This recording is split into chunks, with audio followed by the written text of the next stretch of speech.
Sampai tidak kali?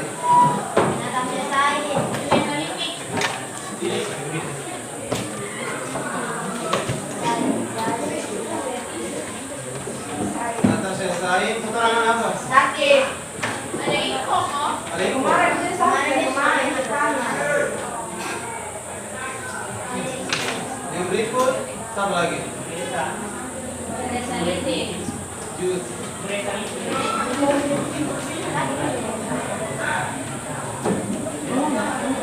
Keterangan apa Julis? Apa?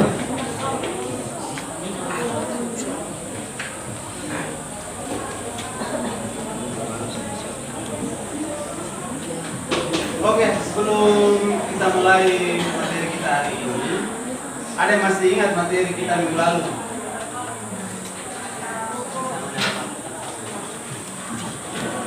Ada yang masih ingat materi kita minggu lalu? Tentang menampilkan sikap sesuai dengan hukum, Pak. Oke, tentang menampilkan sikap sesuai dengan hukum. Nah, di minggu lalu juga kita sudah mempelajari ada 4 sanksi yang berlaku yang bertentangan dengan hukum. Sanksi-sanksi apa saja itu? Pertama, agama. Sanksinya tidak langsung karena tidak akan dipenuhi setelah meninggal dunia.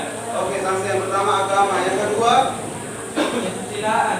Sanksinya tidak tegas karena menjadi sendiri yang berkata merasa bersalah, menyesal malu dan sebagainya. oke, sanksi agama, sanksi kesusilaan. Dan yang ketiga, angkat tangan berjawab. Agak keras.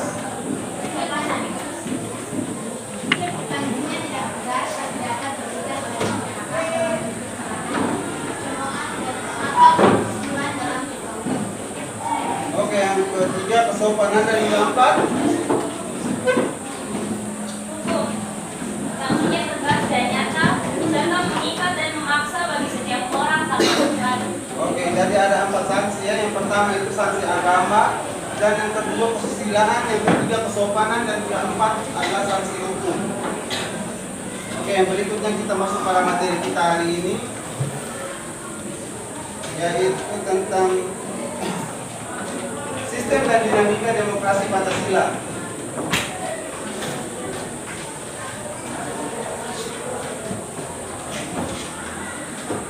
Dalam masyarakat berfungsi untuk membuktikan kebebasan kepada masyarakat dalam mengemukakan pendapat dan menjamin terciptanya pemerintahan yang bersih.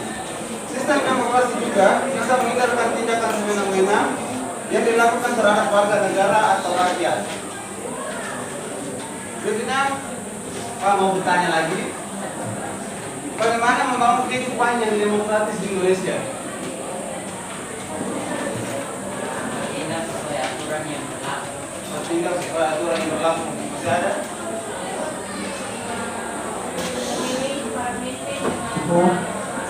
Memilih para pemimpin dengan cara demokrasi. Masih ada yang lain?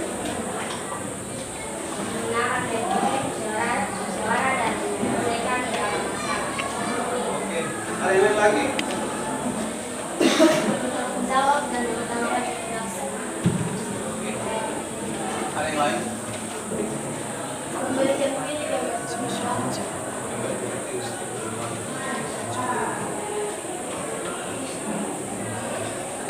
Jadi membangun kehidupan yang demokratis di Indonesia itu adanya persamaan di muka hukum bagi siapa saja yang termasuk rakyat dan pemerintah merupakan bentuk kehidupan yang demokratis.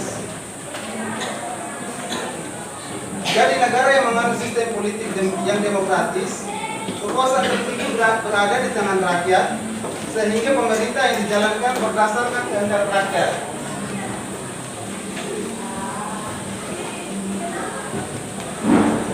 Mari sama-sama kita baca tujuan pembelajaran.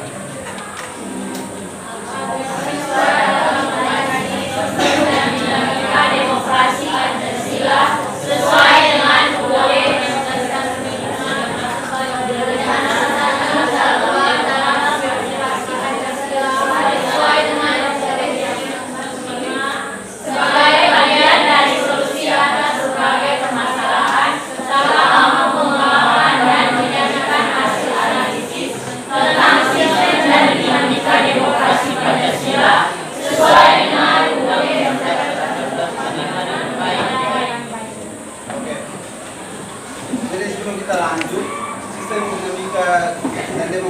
Pancasila di Indonesia pastinya belum berjalan dengan baik.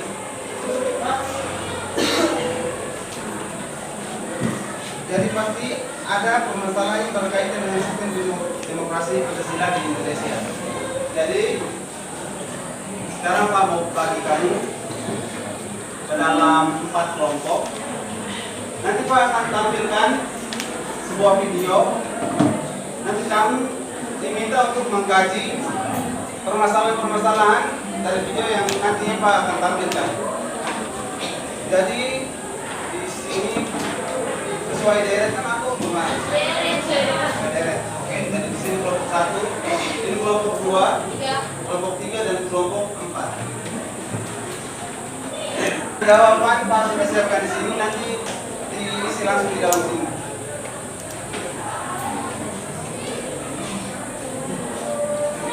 Ini untuk kelompok 1,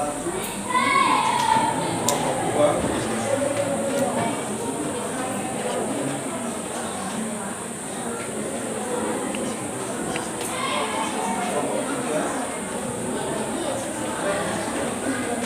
Setiap kelompok memiliki pertanyaan yang berbeda-beda. Jadi harap perhatikan video yang nanti patang.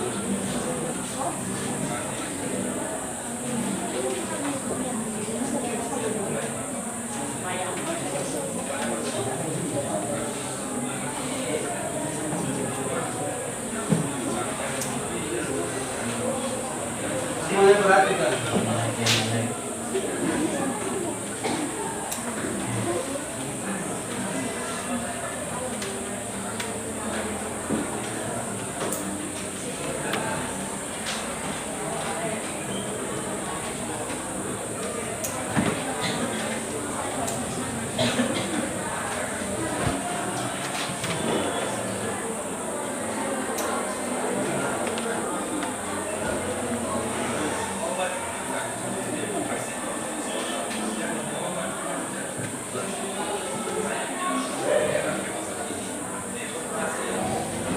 Oke, silakan bekerja. Soalnya sesuai dengan LKPD yang pada bagian.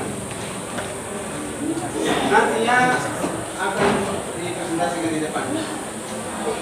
Nah, selamat bekerja.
Baik, dari video yang sudah kami tonton, ada satunya yaitu permasalahan demokrasi di Indonesia. Apakah demokrasi di Indonesia sudah berjalan dengan baik? Jawabannya, demokrasi di Indonesia sudah berjalan dengan baik. Adanya sistem pemilihan umum, namun secara mendalam, demokrasi belum berhasil diterapkan secara penuh. Karena banyak pejabat tinggi lebih mengedepankan pendapat terpilih ketimbang pendapat rakyat.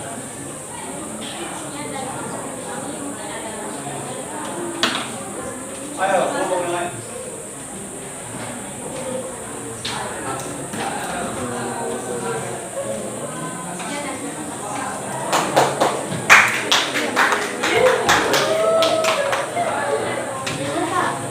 Kelompok berikutnya.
Jawabannya yang pertama, politik uang dalam pemilu 100%. Yang kedua, macetnya kaderisasi partai politik itu 94,7%.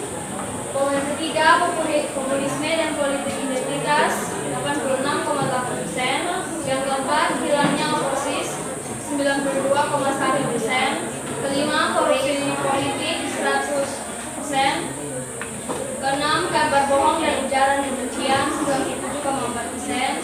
Yang ketujuh, rendahnya literasi politik itu 92,1%. Yang kedelapan, lemahnya masyarakat sipil itu 89,5%. 9, rendahnya kualitas pemilu 100%. Media massa yang partisan itu 89,5%. Yang ke-11 rendahnya literasi media dengan presentasi 92,1%. Yang ke-12 rendahnya efektivitas pemerintahan dengan presentasi 94,7%. Yang ke-13 rendahnya partisipasi politik dengan presentasi 100%. Yang ke-14 ancaman kebebasan berpendapat itu 94,7%. Yang ke-15 ancaman kebebasan berserikat 94,7%. Imunitas terhadap pelanggaran HAM 86,8%. Kesenjangan ekonomi 94,7%. Diskriminasi terhadap minoritas 97,4%. Teror cyber terhadap kelompok kritis 92,1%. Dan kriminalisasi kelompok kritis 92,1%. Demikian dari kelompok kami. Terima kasih. Mungkin ada pertanyaan?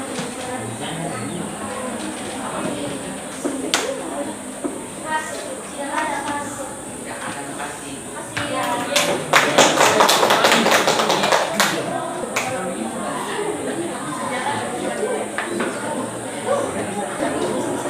Kami dari kelompok 4 akan mempresentasikan masyarakat permasalahan demokrasi Indonesia. Empat, upaya yang bisa dilakukan untuk mengatasi masalah demokrasi adalah yang pertama, persamaan kedudukan di muka umum. Untuk menciptakan hal itu harus ditunjang dengan adanya aparat penegak hukum yang tegak dan jelas, bebas dari pengaruh pemerintahan yang berkuasa dan berani menghukum siapa saja yang bersalah.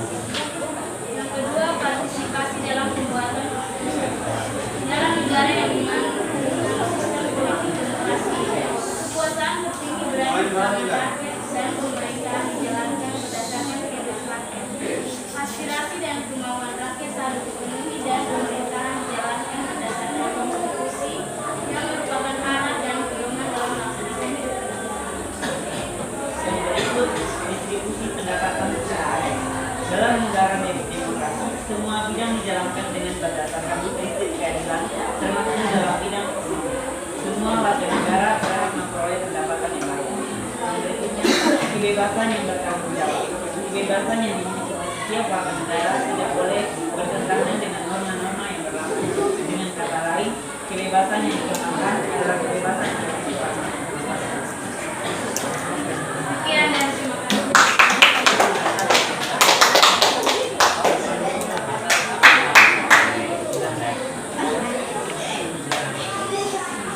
Oke, baik. Dari diskusikan untuk kelompok partai tadi, apakah demokrasi Indonesia sudah berjalan dengan baik? Demokrasi Indonesia sudah berjalan dengan baik. Salah satunya dengan adanya sistem pemilihan umum. Namun secara mendalam belum berhasil diterapkan secara penuh karena banyak pejabat tinggi lebih mengedepankan pendapat dan kepentingan sendiri daripada kepentingan orang lain. Yang kedua, mengapa bisa terjadi permasalahan demokrasi? Jadi penyebabnya itu seperti korupsi politik, oligarki politik, oligarki media, dan kesenjangan ekonomi yang seperti sudah dijelaskan oleh kelompok dua tadi. Dan yang ketiga, apa saja masalah demokrasi di Indonesia? Jadi masalah demokrasi di Indonesia, yakni yang pertama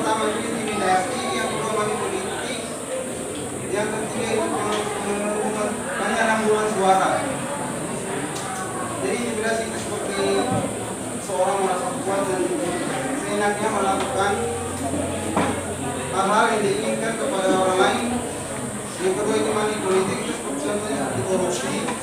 Yang ketiga pengelembungan suara, itu seperti penyalahgunaan hak suara untuk menjatuhkan kandidat lain.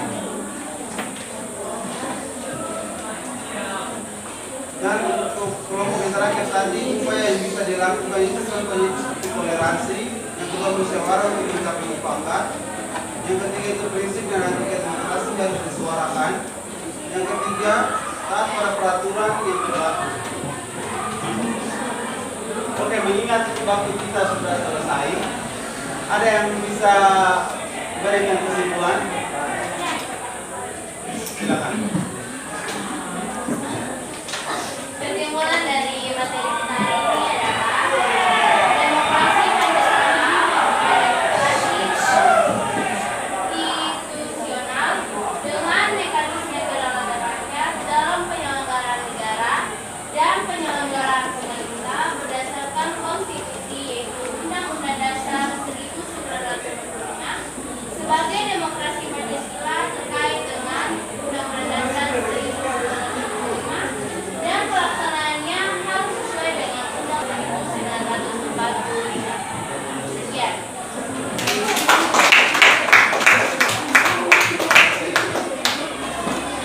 Jadi demokrasi Pancasila sebagai sistem demokrasi yang dianut Indonesia.